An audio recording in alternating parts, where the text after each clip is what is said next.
ಶಿವತಾಂಡವ ಈಗ ಶುರು ಅಂತ ಎಚ್ಚರಿಕೆ ಕೊಟ್ಟಿದ್ದ ಸಮೀರ್.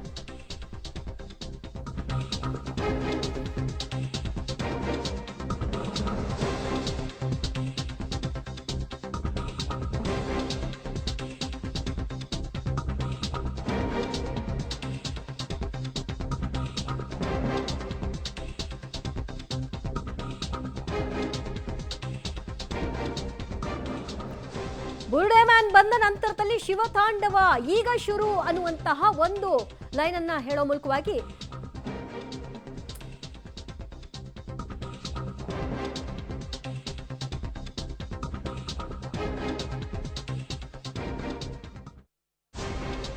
ಅಂತ ಎಚ್ಚರಿಕೆ ಕೊಟ್ಟಿದ್ದ ಸಮೀರ್ ಬಿಟ್ಟಂತಹ ಬಾಣ ಈಗ ಆತನಿಗೆ ತಿರುಗು ಬಾಣವಾಗಿದೆ. ಸಮೀರ್ ಬಡಾಯಿ ಮಾತುಗಳನ್ನ ಈಗ ಟ್ರೋಲ್ ಮಾಡಲಾಗ್ತಾ ಇದೆ. ಆತ ಬಯಸಿದ್ದ ಹೆಚ್ಚೆಚ್ಚು ಶೇರ್ ಮಾಡಿ, ಜನರಿಗೆ ರೀಚ್ ಮಾಡಿ ಅಂತ. ಮಂಜುನಾಥ ಸ್ವಾಮಿಯ ಹಾಡು ಹಾಕಿ ಕಾಲೆಳಿತಾ ಇರುವಂತಹ ನೆಟ್ಟಿಗರ ಈ ಟ್ರೋಲ್ಗಳನ್ನ ಹೆಚ್ಚೆಚ್ಚು ಶೇರ್ ಮಾಡಿ, ಹೆಚ್ಚು ಜನರಿಗೆ ರೀಚ್ ಮಾಡಿ ಅಂತ ನಾವು ಕೇಳಬೇಕೀಗ. ಅರುಣ್, ಶಿವ ತಾಂಡವ ಈ ಸತಿ ಅಂತ ಆತ ಬುರುಡೆ ಮ್ಯಾನನ್ನ ಕರ್ಕೊಂಡು ಬಂದ ನಂತರದಲ್ಲಿ ಬಹಳ ಗಟ್ಟಿಯಾಗಿ ಹೇಳ್ದ. ಅದು ಇಷ್ಟು ಬೇಗ ಶಿವತಾಂಡವ ಈ ರೂಪದಲ್ಲಿ ತಮ್ಮಗಳನ್ನೇ ಬಲಿ ಪಡೆಯುತ್ತೆ ಅಂತ ಬಹುಶಃ ಆತ ನಿರೀಕ್ಷೆ ಮಾಡಿರಲಿಲ್ಲ ಅನ್ಸುತ್ತೆ. ಅದರಲ್ಲಿ ನೋ ಡೌಟ್. ಅವನು ಇಷ್ಟು ಹೇಳಿರುವಂತ ಎಲ್ಲಾ AI ಕಥೆಗಳಲ್ಲಿ ಇದೊಂದು ಅತ್ಯಂತ ಸತ್ಯವಾಗಿರುವಂಥದ್ದು. ಶಿವತಾಂಡವನೇ ಅಲ್ವಾ? ಸತ್ಯ ಶೋಧನೆ ಆದ ನಂತರ ಆಗ್ಬೇಕಾಗಿರೋದೇ ಶಿವತಾಂಡವ.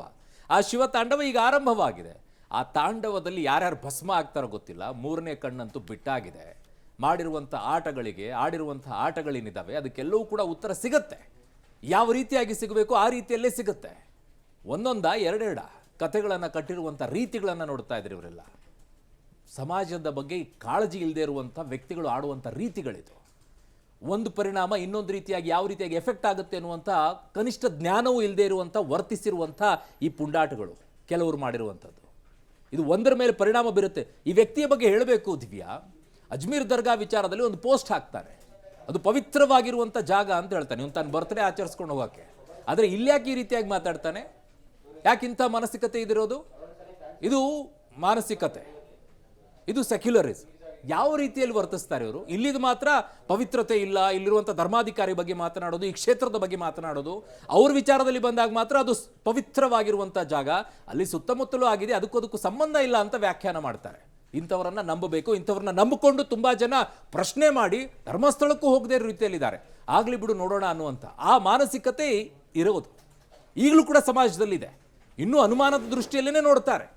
ಯಾಕೆ ಅಂತಂದ್ರೆ ಅವರಿಗೆ ಆ AI ವಿಡಿಯೋಗಳೇ ಬಹಳ, ಅವನು ಹೇಳಿರೋದೇ ಸತ್ಯ ಅನ್ನೋ ರೀತಿಯಲ್ಲಿ ಮಾನಸಿಕತೆ ಇದೆ. ಎಷ್ಟು ನಂಬಿದ್ದಾರೆ ಅನ್ನುವಂಥದ್ದನ್ನು ಯೋಚನೆ ಮಾಡಿ, ಯಾವ ರೀತಿಯಾಗಿ ಮನಸ್ಸಿನ ಮೇಲೆ ಪರಿಣಾಮ ಬೀರಿದೆ ಅಂತ ಹೇಳಿ. ಶಿವತಾಂಡವ ಅಂತೂ ಈಗ ಆರಂಭವಾಗಿದೆ. ಬಟ್ ಇದರಲ್ಲಿ ಮೂಲವಾಗಿ ಬೇಕಾಗಿರುವಂಥದ್ದು ಸೂತ್ರಧಾರಿಗಳು, ಪಾತ್ರಧಾರಿಗಳು ಒಬ್ಬೊಬ್ಬರೇ ಆಗಿದ್ದಾರೆ. ಬಿಲದಲ್ಲಿ ಅಡಗಿ ಕೂತಿರುವಂಥ ಈ ಸಮೀರ್ ಎಮ್ಮಿಡಿ ದೂತ ಅಲ್ಲ, ನಾನು ಅಗೇನ್ ರಿಪೀಟು, ಈ ಭೂತ ಆಚೆ ಬರಬೇಕಾಗಿದೆ. ಭೂತ ಬಿಡಿಸೋರು ಕೂಡ ಇದ್ದಾರೆ, ಕಾಯ್ತಾ ಇದ್ದಾರೆ ಭೂತ ಬಿಡಿಸೋಕ್ಕೋಸ್ಕರ. ಹಾಗಾಗಿ ಆಚೆ ಬರಲಿ, ಸೂತ್ರಧಾರಿಯನ್ನು ಕೂಡ ಪತ್ತೆ ಹಚ್ಚಲಿ. Divya, alright Arun, thank you ನಿಮ್ಮೆಲ್ಲ ಮಾಹಿತಿಗೆ. ಇದು ಟ್ರೇಲರ್ ಅಷ್ಟೇ, ಪಿಕ್ಚರ್ ಇನ್ನೂ ಬಾಕಿ ಇದೆ. ಟ್ರೇಲರ್ನಲ್ಲಿರುವಂತಹ ಪಾತ್ರಧಾರಿಗಳೇ ಮೇನ್ ಕ್ಯಾರೆಕ್ಟರ್ಗಳಲ್ಲ, ಆದರೆ ಹಿಂದೆ ಕತೆ ಹೆಣೆದವರುಗಳು ರಿಯಲ್ ಕ್ಯಾರೆಕ್ಟರ್ಗಳು. ಆ ಕ್ಯಾರೆಕ್ಟರ್ಗಳ ಅನಾವರಣ ಆಗಿದೆ ಅಷ್ಟೇ. ಅದನ್ನು ಪ್ರೂವ್ ಮಾಡಬೇಕು. ತನಿಖೆಯ ಹಂತದಲ್ಲಿ ಅವರ ಉದ್ದೇಶಗಳೇನು, ಷಡ್ಯಂತ್ರ ಯಾತಕ್ಕಾಗಿ ನಡೀತು ಅನ್ನೋದು ಸಾಬೀತಾಗಬೇಕು. ಆ ಕೆಲಸವನ್ನು ಈಗ SIT ಮಾಡಬೇಕು. ಕೇವಲ ಬುರುಡೆ ಮ್ಯಾನ್ ಬಂದ, ಆತ ತೋರಿಸಿದ ಕಡೆಗಳಲ್ಲಿ ಏನೂ ಸಿಗಲಿಲ್ಲ ಅಂತ ಕೇಸ್ನ ಕ್ಲೋಸ್ ಮಾಡೋದಲ್ಲ. ಯಾತಕ್ಕಾಗಿ ಬಂದ, ಯಾತಕ್ಕಾಗಿ ಇದನ್ನ ಹೆಣದ, ಇದರ ಹಿಂದಿದ್ದವರ ಉದ್ದೇಶಗಳೇನು, ಅವರು ಯಾರ್ಯಾರು, ಇದೆಲ್ಲವೂ ಕೂಡ ಬಹಿರಂಗವಾಗಲೇಬೇಕು. ಆಗಲೇ ಕೊನೆಯಾಗೋದು, ಕ್ಲೈಮ್ಯಾಕ್ಸ್ ಅನ್ನೋದು ಈ ಸಿನಿಮಾಗೆ ಸಿಗೋದು. ಇವರು ಹೆಣದಂತಹ ಕಥೆಗಳಿಗೆ ಕ್ಲೈಮ್ಯಾಕ್ಸ್ ಅನ್ನ SIT ಬರಿಬೇಕಿದೆ.